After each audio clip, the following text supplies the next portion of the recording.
Hello, good afternoon, and welcome to Follow Everton. We have just watched some Premier League football, Saturday 3 o'clock kickoffs, and the 12:30 kickoff. And here to discuss them, I have the wonderful Chris with me. Chris, how are you? I'm good. What a roller coaster that was for about the last 90 minutes or so. Honestly, not that this game affected us, but the best game out of the bunch was the Brentford-Brighton game, which ended 3-3.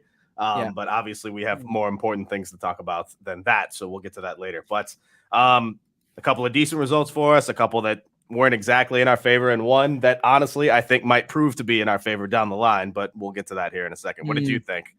Well, if someone had said to me before the game, as a neutral, if I had no interest in the relegation battle, which unfortunately we've been forced to watch all these teams that we don't really want to be watching Bournemouth, Fulham. I'm not going to be honest with you. I would have picked the Brentford Brighton game to watch as a neutral. And if you'd have asked me the score, I would have said it would be a 2-2 or 3-3. And I'm looking forward to watching the highlights of that. But in terms of looking at the whole results from an Everton perspective, it started off quite well with Liverpool losing to Man City. So that put us in a nice little bit of a mood. Fun to wake up to, sure, yeah. Just shocking defending from Liverpool. It must be said. Liverpool have been, rubbish on the road this season anyway, but today was just a special kind of horrible in terms of defending. I know Man City. I'm not denying that, but it was like they gave up. And certainly for the fourth goal, it was so easy for Man City to pick them off. And they didn't, there wasn't much threat, perhaps maybe before the end of the first half. But as soon as the second goal went in, it was just that was it. They were just preparing for next week or later in the week, I should say, double game week for them. And the fact that Man City did that without Erling Haaland, Bernardo Silva on the bench, and Jack Grealish had the game of his life. But well, it's also nice when you have a kid named Julian Alvarez just to slot right into the number 9 position. I mean, he played quite well. I think a lot of folks would kill just to have him as the starter, and to have him as a backup to Haaland is quite special. But that's the City spoils, isn't it? His touch and his movement and just everything about him is really good. So yes, we will talk about Everton, but we're easing in. We'll wait for a few more videos to come on. It was nice for the Man City Liverpool game to have no relevance really to Liverpool. They're not fighting for anything, and really for us to just watch it, kind of just to see them lose, really, and hope they lose. And obliged. It was nice and entertaining. A little bit of a distraction from this weekend, which has been obviously the week has been overshadowed by all the financial stuff. Right. I haven't seen that. Chris hosted a fantastic video yesterday, talking about all of the financial fair play and the released accounts. So if you've not seen that, then make sure you look through the archives, as Chris calls it. Analysis from only the best accountants this world's ever seen, Jan, Amy, and myself. So, i.e., people with no clue, but it was very good. And you know what I liked about it? You weren't trying to be experts. You were just looking at it as fans. And quite frustrated. It worked really well. Yeah, it worked really well. So these results today, you obviously, Chris, you've made it clear in your streams, let's not get too carried away. Let's not focus too much on who we want to win in, for example, a Wolves versus a Forest or a Palace or a Leicester sort of game, because who you want to win this week, you don't know who you're going to win the next. But certainly with the first match, Arsenal Leeds, there was only one outcome we wanted, and that was an Arsenal win, and they obliged the 4-1. Yeah, did you manage to catch any of that? Yeah, they really looked the part. I had that game on, and I had Palace and Leicester on. I eventually switched over to Bournemouth right before they put the second one in. But Arsenal, they looked the part. Leeds actually had a couple of decent chances in the first half, but Arsenal converted a penalty with Gabriel Jesus. By the way, he's back. And then Arsenal really just they kind of brought the speed to him, and Leeds couldn't keep up. They did get a late goal, but it ended 4-1. Very clear. It was interesting to see Arsenal respond, especially after the City result today. Especially, who knows what kind of pressure they could be under. Obviously, Arsenal are going to have to keep winning because City look like a well-oiled machine, but that's what they're doing. They're just, especially. What's that? You've seen those types of games before where a team goes to a big side away from home and they hold them shut for like 40 minutes, and then eventually they get a penalty and then the floodgates open. You see that so many times. It's normally us. Yeah, exactly. Except it wasn't a penalty, but it kind of was us a few weeks ago at Arsenal. We held it together for 35 or 40 minutes, and then it was just over before we could even blink. But Arsenal had a couple of slow starts at home in the last month or so. So you kind of, especially against Bournemouth, so you kind of wonder what was going to happen today. So it was nice to see them come out firing. I'm very concerned about Leeds and what they're going to do, especially given the injuries. I don't know if you saw Ginato got hurt over the international break. Tyler Adams had surgery. Weston McKennie wasn't even starting today. So these are the kind of the midfielders that had been, well, not except for Ginato, but these are the players that had been kind of pushing Leeds forward. So it's going to be interesting to see how they respond to that. Where's Rodrigo? I didn't see. I if he was on the pitch, I didn't see it because again, I was kind of half paying attention, so I'm not sure if he was even on. Classic iPad in one corner, phone through the middle, laptop on the side, and then the TV. And then the split screen in the middle of the computer. You know what, Chris? I was doing that the last few weeks, and today I just thought I cannot be bothered having 30 streams up. It's stressful. The matches. Yeah, it's annoying. I mean, I am irritated the fact that we're in this position. We even have to watch these stupid matches because ideally I would have just watched Man City, Liverpool, Brentford, Brighton. Maybe if I had nothing better to do, but forced here with a multicam system. I'll be honest with you. I watched the Arsenal Leeds, and then my game of choice was once the new Arsenal had that in the bag, I switched over to the Bournemouth Fulham game because I thought that was the most contentious and really wanted to cement Bournemouth's place down there. But it was typical, wasn't it? Fulham lacking a bit of edge without Willian and Mitrovic. They've got Vinicius Junior up front. He looks like Solomon Rondon reborn. So I just saw your tweet saying Bournemouth dropped into a back five. I didn't see that. I basically just said, it was just a small. Okay. In that small phase of play up into the goal, Solomon, who's the left wing, actually kind of is pinned back into a five, and they're lacking an extra midfielder to press. So Bournemouth actually just pass around them, and then the keeper spills it, and Robinson, who actually had a decent game, and I was thinking, oh my God, how have we let this guy go? He's got speed, and a good cross. You know, how have we let him go and ended up with Michaelenko? No offense, but and then he goes and he like dawdles on the ball. He should clear it off the line. Yeah, I don't know what he was thinking. He'll regret that one for a little while. But that's the only result we're upset with, right? I mean, I like actually upset one that like for sure didn't go our way. Yeah, we don't love in terms of, it would have probably been better if Palace and Leicester shared the points. But as a result, here, let me get this screen up. I have the table right here. As a result, if I can get this up, sorry, give me 1 second. Technology issues. As it would say, they're not that bad. Bournemouth, I've said this for weeks. Bournemouth, Southampton, those teams are not that bad. This isn't a classic relegation battle where you've got two teams adrift at the bottom of the league, losing 3-4-0 every week, getting battered with a horrendous goal difference. This is a very competitive, as we did on our video last week, the mini league. It's very competitive. You've also got other results today. I would say that the Fulham Bournemouth one really pissed me off. I'll be honest with you. Right. But there was another one there. It looked like Nottingham Forest were going to get the win. Brennan Johnson, who else? Scoring the goal. Baby Messi, as he's known these days. But Wolves battered them for what 73% possession when it was on 75 minutes. 83 minutes is when Podence scored. 73% possession, but that was Wolves' first shot on target of the game. So really? I didn't have that one on. I didn't see a minute of it, but from the possession numbers, obviously you would think that they would have had a little bit better. Give me 1 second. I need to bounce. That's okay. No, I'm just going to go through this. I'll be right back. Go through some results. Lost him. So while Chris comes back, there was other results today. Obviously the Brentford Brighton one. I'd love to see the highlights back. I don't know if anyone caught that game. We've still got Chelsea and Aston Villa. I mean, it doesn't really bother me in the slightest, that result. But big one there, Palace Leicester. That's infuriating. I think we would have wanted Leicester to get a point there, but Palace won it at the death. Roy Hodgson, Woy's team scoring late, and it was Wilfred Zaha actually picked up an injury. Let's hope that's serious. Of course, we don't mean that, and we certainly don't condone that for anyone watching. Let's hope that's serious. Absolutely not. And now that I'm on, I had the wrong browser on. I couldn't share my screen. But either way, we have the table right here. Mateta scored the winner, by the way, and he barely scored all season. In fact, we were linked with him in January. But we were linked with everyone under the sun, so that can't be said much. I don't know if you saw that goal, but the reaction at Selhurst you might have heard from wherever you're staying, because that was one of the loudest roars I've heard of the season. Fuck What? off for all I care. Well, yeah, that as well, also for sure.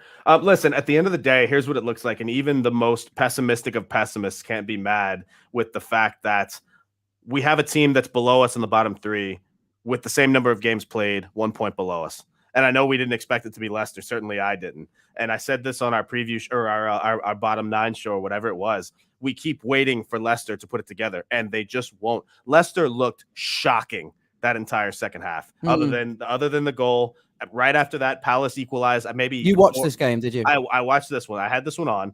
Leicester sort of looked apart. It was a back and forth first half. No real chances created, if I'm honest. Leicester get a great goal. Palace equalized on a free kick, and after that, Palace were the only team on the pitch. And it's one of those where, again, we keep saying Leicester have goal scorers. We keep saying Leicester have an experienced manager. We keep saying Leicester have experience on their squad. When are they going to put it together? I'm not convinced Leicester is staying up at this point, and it makes the away to Leicester here in a few weeks that much more important. And that's going to be. I mean, we all know that's the one that got us back. Basically catapulted us last season. So this season, that one's going to be more interesting than anything. But I'm more concerned about them because it doesn't matter who they play or where they go. If they can't put it together, then they're going to be in the bottom three for a while. That was a shocking performance from Leicester and one that they needed to win. And just looking at that, obviously, with Southampton and West Ham playing tomorrow, the heart and the head are probably conflicted. Really, you want to make sure Southampton are dead and buried. But even if they lose, they're still only 3 points behind us. Yeah. So it's like, do I want Southampton to lose to keep them down, or do I want West Ham to win? But you see my point now. You'll do your head in if you get too caught up. I just want 3 shit teams to stay below us. Let me have a break. You know what? The only time I've enjoyed this season was the international break, and I didn't even enjoy that much because we didn't have any players there. And before the season started, that summer break was bliss. Yeah. And then the whole season, and ultimately, guys, I know you don't want to fucking hear this, but if you saw the books, there's absolutely no way we've got any money to spend in the summer.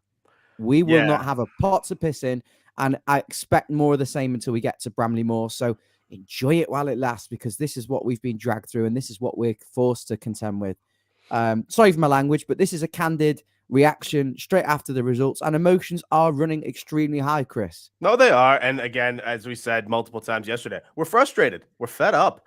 Whether it's the results, whether it's the looking at the books, it was one of those where you sort of expected it and you sort of saw it coming, but it's still like a gloom and doom and a realization of where we've come over the last few years. And so it does elicit this kind of reaction because it's just shocking that it's come to this. And I can't say it enough. The statement from Ken Wright after that was one of the worst things I've read in so long. I thought Mashiri's interview was bad. I thought, the catching up with him after the West Ham game was bad on Sky or whatever it was. That statement was an abomination.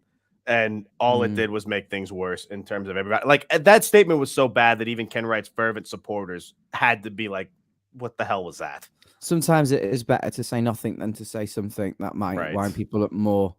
I don't tend to have too much of a personal opinion on this, other than the fact that I am infuriated and I am fed up that we've come to this. And the club is run by an accountant and the books look pretty shit.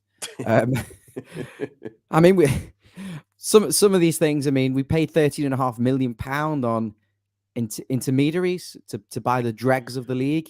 We transfers and loans. We paid off. I think Benitez was £10.5 million, and who knows what we're going to pay Lampard's staff. It's only going to get worse, quite frankly. Disgusting. That was Mashiri, by the way. You wanted Benitez. Bill. I don't think anyone's arguing against that. Of all the things we say about Bill Kenwright, you can't look me in the eye and tell me that he actually wanted Rafa Benitez at any point. But even with the COVID losses, and potentially the mitigating circumstances with the Russian investment, even if they manage to get the Premier League to show sympathy with that, they're still well over what it needs to be. And that all comes down to player trading and your lack of commercial, as you touched on last night, not tapping into those markets abroad. But ultimately, you live and die by your player trading. If you buy crap players and you sell poorly and you buy poorly and you don't bring players through, the biggest investments we should be making is within the academy. We're a footballing city. We should have good youngsters coming through the academy, first team ready or close. And if they're not good enough for our aspirations, which I imagine are top 6, sell them for profit and move them on, and buy players like Brighton have done and sell them big and or keep them for your first team. We've done the complete opposite. We bought a lot of players from big clubs that have failed and expected them to come here and turn the career around. It hasn't worked for most of them. Ironically, Gylfi Sigurdsson, who's been much criticised, won Player of the Season at his time at Everton. He wasn't one of the worst. Obviously, we overpaid on him, but some of it. And then you've picked up players from relegation teams and expected them to suddenly come here and change the mentality from one that's been fighting relegation to one that's looking to actually succeed. So the recruitment's been appalling, and you live and die by that. And that's why ultimately we are where we are. The other things are mitigating factors that might make them go more lenient on us. But I am infuriated that I'm looking at this table with 10 games to go, and we're 17th in the league. It's disgusting after last season to be put through this. West Ham have got 2 games in hand on us. Yes, Leicester are below us. Leeds level on points. The goal difference took a bit of a hit today. They play Forest next week. Again, that's another one. Who do you want to win? Do you get drawn too much on it? There isn't a lot between us, though, Chris. If you get strip Mr. Negative out of me, you could say that if we beat Tottenham on Monday, we go 29 points. We're 13th. Right. And it's like you said, it's as crazy as if we don't pick up those points, we could be 19th or 18th or whatever the case may be. What I will say about Leeds and Forest next week is that, yes, we don't know exactly who we want to win, but the fact of the matter is somebody will drop points. And so somebody will at least be in it. My guess is that, where's that? Do you know where that game is? Is that at Forest or is that at Leeds? I think it's at home to Leeds. I'd have to look. Either way, bright side, if there's any silver lining, Wolves are on 28 points. We have a game in hand on them. They're at least catchable. I still don't have much faith in Palace. I know it was a nice bounce today under Roy Hodgson, but I don't try. It's not like Palace were world beaters today by any means. Leicester were just that bad.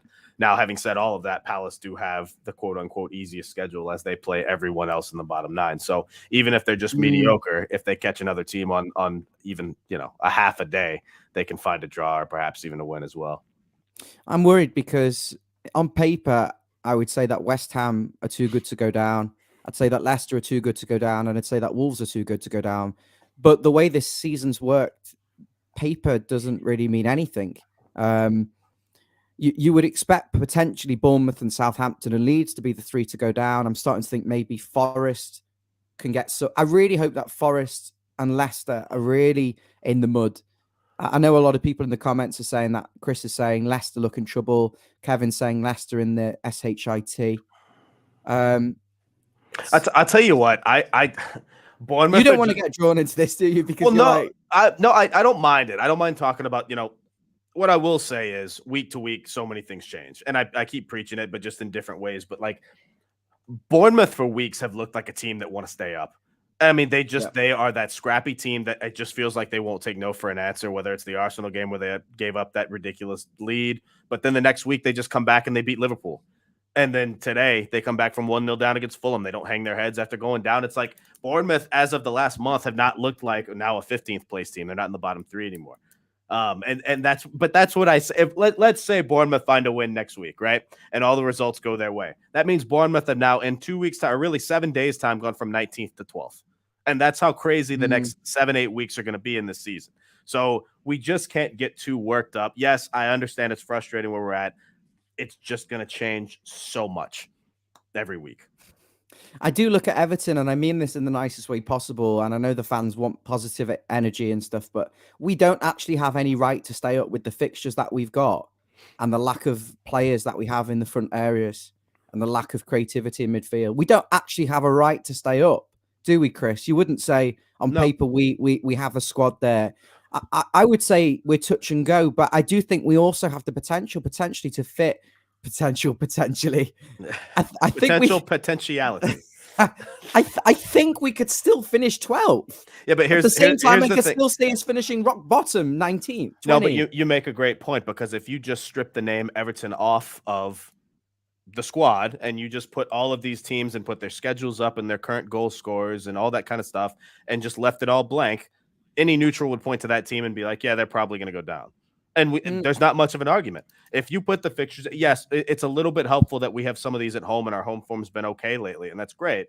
But that, unless you put goals, unless you put the ball in the back of the net, it doesn't matter. It sounds so simple and sounds so cliche, but we've struggled to do that. Yes, it's been a little bit better lately, but the point being, I can't forget what I saw for most of this season. And if that were to come back, and if we suddenly find a way not to score a goal in the next 3 matches, I would be upset, but I certainly wouldn't be surprised.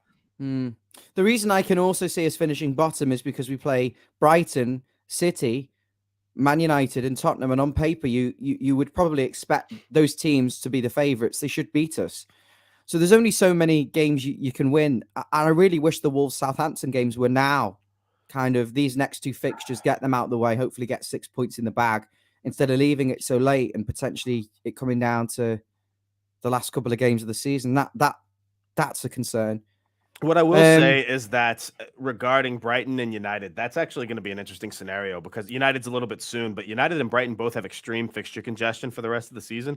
Obviously, United are still in Europe fighting for that. West Ham are too, for that matter. So that's going to be really interesting with them. But Brighton have at least two. They have a double game week this week, and then I want to say they might have two more, given that they're in the last four of the FA Cup. So it's going to be interesting to see how they manage those minutes. Obviously, I mean, they just seem to not have an off switch because they keep performing. I think they went down 3 times to Brentford today and then equalized all 3 times. So it's another one of those teams that just seemingly just finds a way. But having said that, tired legs still exist. So it'll be interesting. Unfortunately, that is at Brighton. So we shall see. I'm just looking at something here. You can actually customize the layout. Look. Oh, no, that didn't work. Potentiality to work. You could do custom layouts. We need to fiddle around with this. By the way, this is our preferred layout. I don't know why everyone keeps reverting to this on the streams. You're watching on a phone, it's too far out. No, I don't know. I like this one. This game in hand that teams have got on us is also winding me up. The fact we're still on 28. And it's like, yeah, but we're still to play and we're getting the chance to go first. But actually, only Palace and Wolves have played more games than us. Yeah, but that's the thing. It's only West Ham that have games in hand. That's now. That means that means it's just points on the board. That's what it is. We have to take care of our own business. So you've got Nottingham Forest, Bournemouth, Leeds, Everton, Leicester, and then Southampton all on 28. We're playing on Monday, so we'll have played a game more. Right. So there's massive pressure on us to win that match. We have to win on Monday.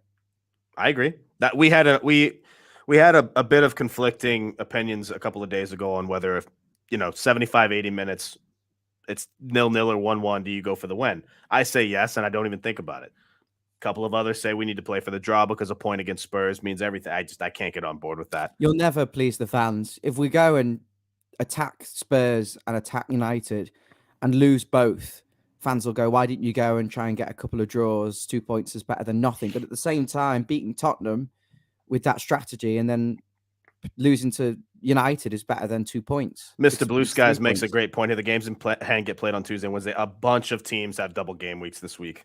Okay. So who are they? I'd have to look. This comes from my obsession with fantasy football. But just off the top of my head, let me just take a look at the bottom 9. I'm not sure about Palace. I'm pretty sure Wolves do, but I'm not positive. Okay, hang on. I want to be sure. So let me take a look. Well, go ahead, talk amongst yourselves. We've had good times. Too soon, man. It's so freaking frustrating. That statement. I'm not saying anything because you know where I'm sat on Monday, and I'm going to keep my head down. Yeah, that's true. Listen, I've got no personal vendetta against anyone. I'm absolutely fed up.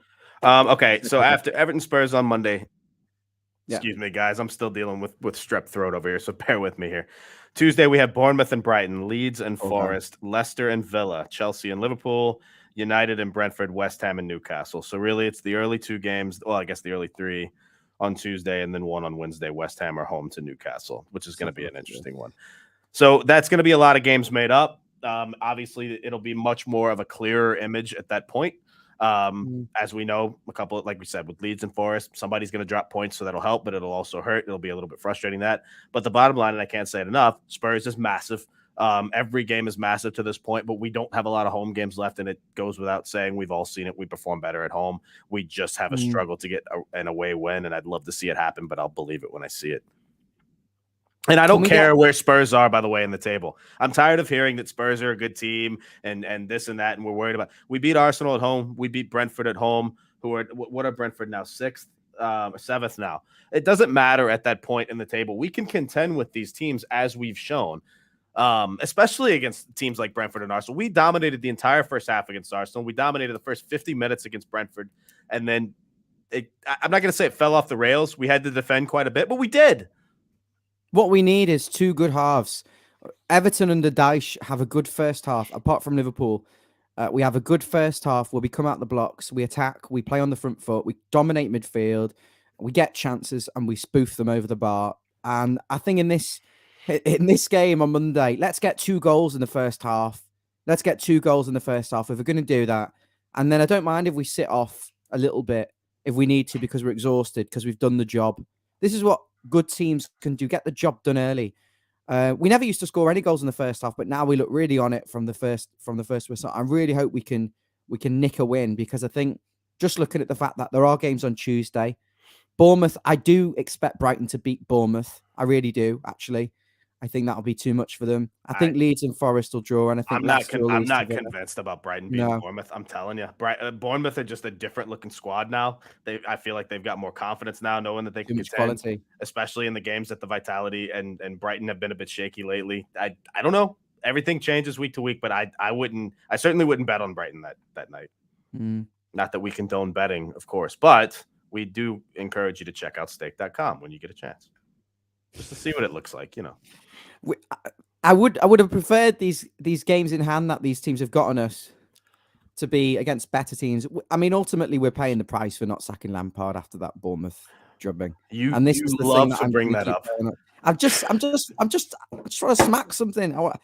I'm sick of it. I just needed Bournemouth to lose today. I just don't want to be. I'll say this: it's an unpopular. I was not. I was on the fence. I didn't follow football for this, mate. I didn't. No. I understand. I was on the. One of the very few things I'll ever agree with Farhad Moshiri about is I was actually on the fence after the Bournemouth game, because he came out and said we can't just keep sacking managers. We can't keep doing this.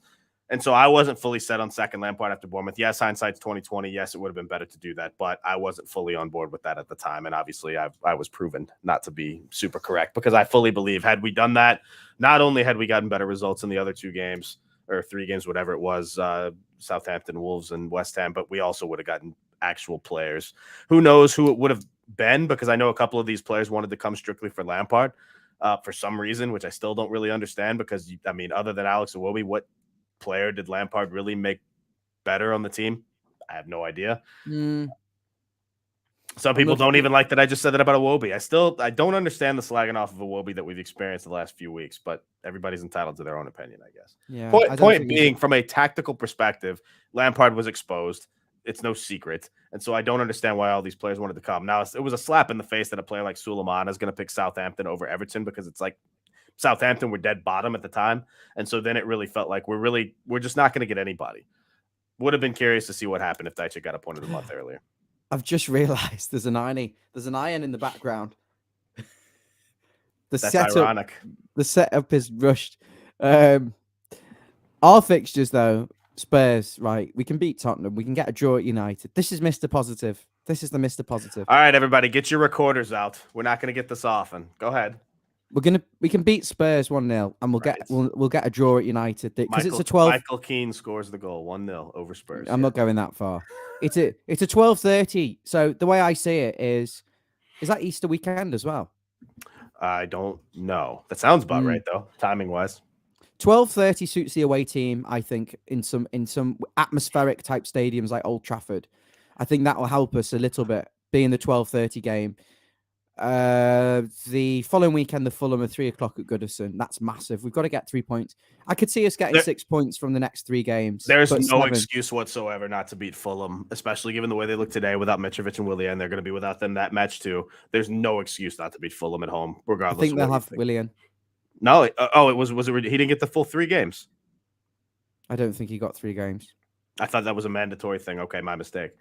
Whatever. Can anyone confirm in the comments? Yeah, we'll take a look at that. But I thought both of them got 3. Depends if Calvert-Lewin's fit. I mean, there's no way you actually think that's going to happen, but we can hope. William will be back. Chris, the stream on Monday. Who are you doing it with? My dog. There's no one around.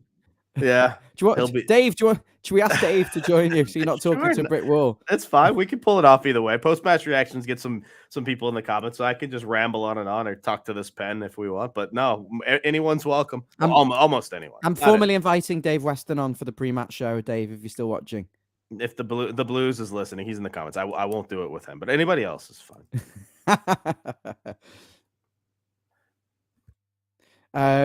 Yeah. So Palace, we can't lose to Palace. We've got to get at least a draw there, and then we got to beat Newcastle. I don't. It's like this thing. I don't know. I went to Selhurst twice, and so that's kind of got a bad taste in my mouth. And after seeing those performances, I know it's a different team. I know it's a different year. I know all that stuff. All I'm saying is we got battered at Palace the last couple seasons. So it's going to be very difficult to stay up. Leicester away, Brighton away, City at home, Wolves away, and Bournemouth at home. It's like, I guess the hope, the hope, like you said, at that point with City is that they have it, not as that Arsenal have it wrapped up. I guess that's a long way away, though. Again, who knows what things are going to look like at that point? We're going to hope that we get a few results earlier than that. It's just the hope. They say it's the hope that kills you. I understand it's cliche. That's it. I don't want to witter on too much about these fixtures and stuff. It is frustrating. It is annoying and upsetting, and every emotion under the sun with regards to that. I just hope on Monday we can get another win, because I think the confidence will keep breeding that we've had from beating Brentford and drawing Forest and Chelsea, which are credible. Drawing away from home and winning at home is very good. And if we do that until the end of the season, in the main, we'll be okay. We won't be we won't be in the bottom 3 of the 9 teams. We'll be. I snap your hand off for 17th right now, but actually, Chris, every place is worth $1.5 million plus. I'm sure we'll. But I take 17. Yeah, I take 17. Yeah, we'd piss it away within 5 minutes on Sunday. I don't believe that we have any money until someone shows me the cash. No, I don't think we've got a bean to spend. I don't think we've got a bean to spend in the summer, so it's going to be more of the same. Just get me to Bramley Moor. The sooner the better. Like I said, at this point, if Everton were to go to, or if Kevin Thelwell were to go to a Greg's and just get a sausage roll and a steak bake, they'd ask, what are you doing? What I would hope we'd be doing, and we can't do because we're in this perilous position where we probably can't attract players and we don't know what we can afford to spend. I'd be lining up all the free agents and saying, look, I can't sign anyone, so I need you, but I'll pay you good money if you come here. That might have been what we've been doing, though. Maybe that's what got us in this mess. So not with the free agents. So we just double down now? You're the poker player. What would you do? I know, right? I can't say that on stream. Maybe that'll be in our premium section. Yeah. What, you want Patreon already? Well, I mean, if we're talking like actual insider trading strategies, then I have to at least make it worth my while, just in case I go to jail. Which, of definitely. course, and if you do love our Chris, which we do, check out his YouTube channel, which is Real Domino Chris. The little thing there. That would be the name on every platform. Instagram, YouTube, Twitter, all that good stuff. Got a couple videos out, more to come. I actually had a couple of podcast interviews lined up for I was debuting a new podcast, and then my throat decided to not cooperate. So hopefully we can get that going. Don't talk to me about throats. I'm sure you can relate. I don't sing like Ryan does. I have nowhere near those sort of skills. But I've got pain all here. Still? Yeah, I don't know what's going on. Now, is that just from the gig, or is that from still a couple weeks ago? No idea what's going on. They gave me antibiotics and it's done nothing. And I'm getting really frustrated and wound up. But do check out Chris's channel. We don't condone gambling in any way or betting, but do check it out. It's worth looking. And of course, our friends at stake.com. If you're putting on a bet for Monday anyway, then probably better to do it on stake.com than somewhere else. 1-0, Michael Keane. I'm telling you. Pick of the day. I believe Jeff said 2-1. What say you? We haven't got your prediction yet. Yeah, I think that's a good prediction. I think 2-1 is good. Are we going to score 2 goals against Spurs? We need Spurs to be quite Spursy. I think we've scored 2 goals a total of 1 time this season at Goodison. So I'd love for that to happen. I just don't feel confident. It all comes with the team. I mean, will he go with Ellis Sims and Damari Gray as a 4-4-2? No. I don't think he can drop Onana after his exploits against Germany in midweek. But there's an argument for the 4-4-2 with Sims and Gray. At the same time, you could say don't change your winning team, don't change your team that's performing well. So we'll have to see. I think Sims will stay on the bench. I think Sims is fine coming off the bench, and I think that we'll get a decent performance from a fresh leg Sims rather than minute Sims.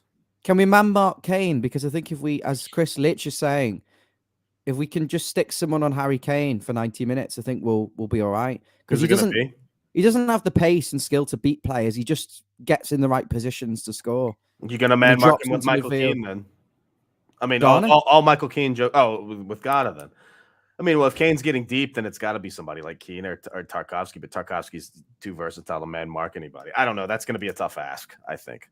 I'm curious to see what their squad looks like, though, to be honest with you. They've got Emerson Royale out. We don't think Perisic is going to play. Richarlison's not looking likely. What kind of squad are they going to throw out there? I was feeling really positive yesterday. And so I was brave enough to finally watch the one fixture that I've missed in years, which was Everton 1, Brighton 4. So I decided, for old time's sakes. You were like a masochist for torture or something? No, I was on a plane, so I missed the game. And obviously, I thought I'm going to spare for my mental health because I was going on holiday. I thought I'm going to spare myself and actually not watch the highlights at the time. In that same week, we lost to Southampton and Man United as well. It was like hell under Lampard. He pissed me off so much. Can't stand the man. I still didn't forgive him for 2009 scoring the winner and breaking my heart as a 13-year-old or whatever I was. Yeah, but me too. 16-year-old swat.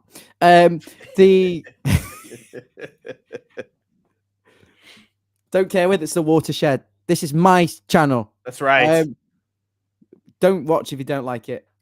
Uh-oh. What was I going to say? We're talking about. I was watching the Brighton. You rewatched you watched for the first time the Brighton disaster. Yeah. I watched the mini highlights, so it was like a 9-minute highlight. Sorry about your cough. The mini highlights. Go on. You need some antibiotics for strep. I need a lot of stuff. Yeah, I know. Yeah, the mini highlights, which were all Brighton. I was shocked, mate. Honestly, try watching the game. Oh, we have a goal. Aston Villa have taken the lead at Chelsea. Oh, it's 18 minutes played, and Aston Villa have taken the lead away at Chelsea at Stamford Bridge. What a game this has been. It's been end-to-end stuff. Both teams look capable of scoring goals, and it's Aston Villa who've opened the deadlock. Just trying to work out who scored while I'm doing this. Who scored? Ollie Watkins. We're going to go over. We're going to go over to our correspondent. It's Chris. Who's 2-2 got the goal? Yes, it's Ollie Watkins again. That's his 5th in the last 6. All the man does is score. Some people sold him in fantasy, but if you did, shame on you. It's the Ollie Watkins show at Stamford Bridge. It's 1-0. Obviously, we practiced that one. It's a massive, massive result there. If Chelsea, if Aston Villa can hold on there, you'd have to say that would be magnificent, wouldn't it, Chris? Taking them above Chelsea. Chelsea, a side that's really struggling this season despite 500 million investment, Chris. And that's just in the last couple of months. What a job Unai Emery is doing with Aston Villa. Ridiculous. And Chelsea are shambolic again. We are so reactionary here on BBC Radio 5 Live. We will cream ourselves over anything that we see in the moment. Oh my God, no. Chelsea coming back into it now. Chelsea, it's Chelsea. Oh no, it's gone out for a throw-in. It's just a throw. Aston Villa. And now we'll cross over to Bill Kenwright, who's at Goodison Park. No, that's somebody else. It can't be him. Decision, by the way, no headlock. Oh, go ahead. We do have Mr. Kenwright on the phone. Go on. We've had good times, and I was deeply upset about not being able to celebrate that great win at Palace. That hurt me deeply. I stood there for 20 minutes and watched the away fans sing and chant at Leicester. I just stood there in awe. That really moved me. I never got to explain the point I was making about the Brighton match. About the shit performance against Brighton. Interesting, but the goals, the one where I never seen it. Garner Gay he just gives it right to him. Blindly doesn't look. It was the same as he did at Arsenal. Passes it straight to the Brighton player who runs on to score. Some of the defending was kamikaze defending, comedic stuff. James Tarkovsky falling over, like trying to tackle, and yeah, it was it was shocking, mate. Honestly, comedy. And the first goal, Matoma kind of waltzes past Patterson. Patterson can't defend.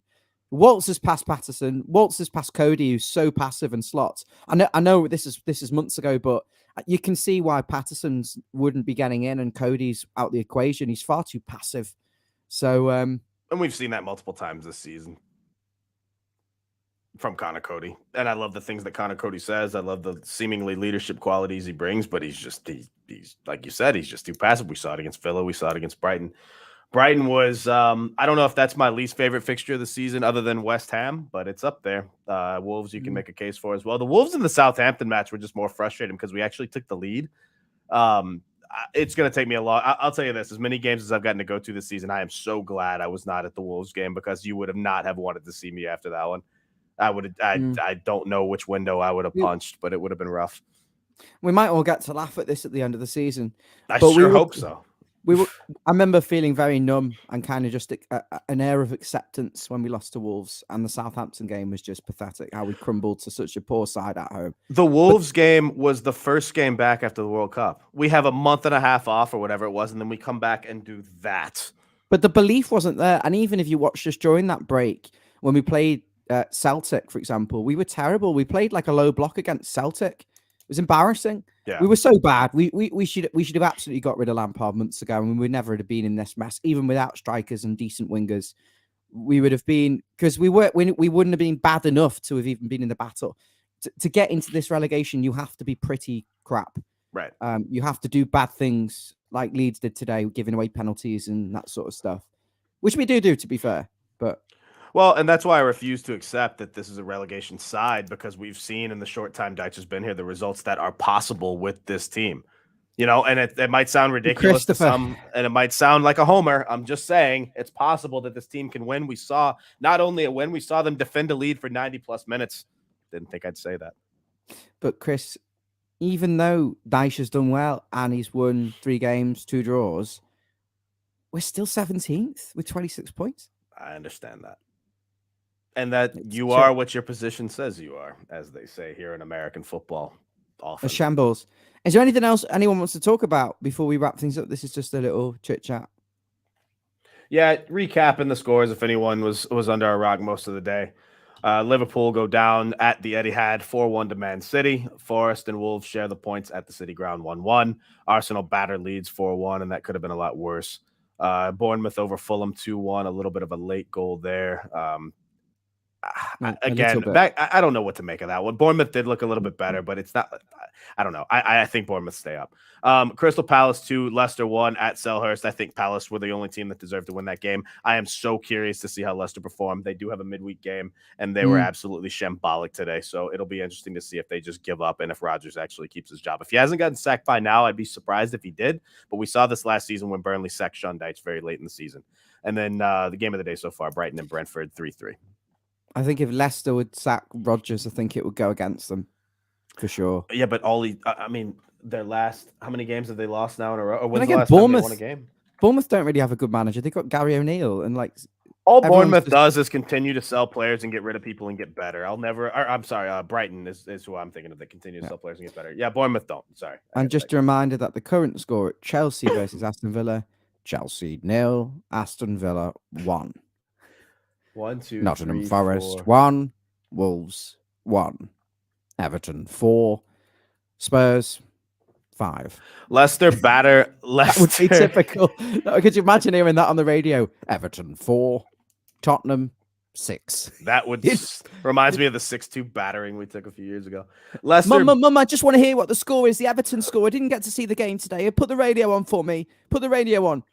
Yeah, it's coming up now. Everton 2, Tottenham 3.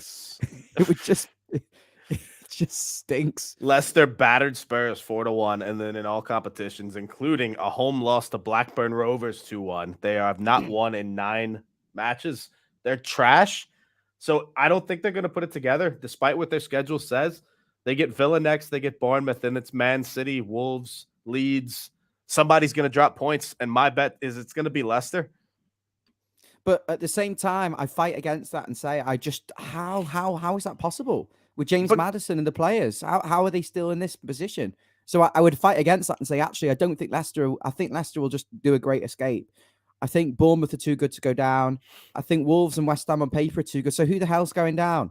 Who the hell is going down? That's what I want to say. And on that bombshell, Chris. I don't think we want to answer that question. On that bombshell, Chris, would you like to wrap up the show and Will you be back to? Have you got anything? Are you going to do a mini sort of daily tomorrow to react to? I think so, West because Ham? tomorrow we have West Ham and Southampton. That's a pretty big game for us. It'll be interesting to get the image of where we are exactly going into Monday's match, and obviously we'll have a pre-match on Monday as well. So look out for something tomorrow, even if it's just a short snippet. But as always, we thank everybody for joining us, whether it's on Twitter, Facebook, YouTube, whatever the case. We appreciate all the comments and the feedback because, yes, me and Ryan can talk to each other, but we more prefer to speak to you as well. If you haven't liked us already, please do that. And if you have, please smash the notifications bell. We always appreciate your support. We're getting very close to 2,000. I say it every episode, and I'll probably say it until we get to 2,000. So tell a friend, tell your mate, tell your dog, tell everyone you can to get us there. And then we'd be on the way to 10,000. I said it yesterday. The sky's the limit. And I really think we can get there. 75 subscribers off to 2K mark. So do that. Also, we've got the followeverton.com site relaunching. It's just being migrated at the moment on the hosting. I'm looking for someone to do columns. Chris said tentatively he will do a weekly column. We will see whether that materializes. I used to do some writing. I can whip that back up again. It's just been a little while. It's just your time, Bal, because I know you've got a lot going on with this. Yeah. If anyone's interested in doing that, then please drop me a message on Twitter at followeverton. But from all of us here and our wonderful new secondary, you've got to be secondary because I found this channel. Secondary sort of with the Andalf host. Wonderful Chris. He'll be back tomorrow with a mini video and he'll be doing the pre-match, during match, post-match. They're always biased against Americans. It's ridiculous. Fantastic, Chris. Do you know how to put the intro on? You're gonna have to be in it soon. That's fine. Hopefully soon. Okay. We'll get it on there. Up the Toffees, ladies and gents. We'll see you soon.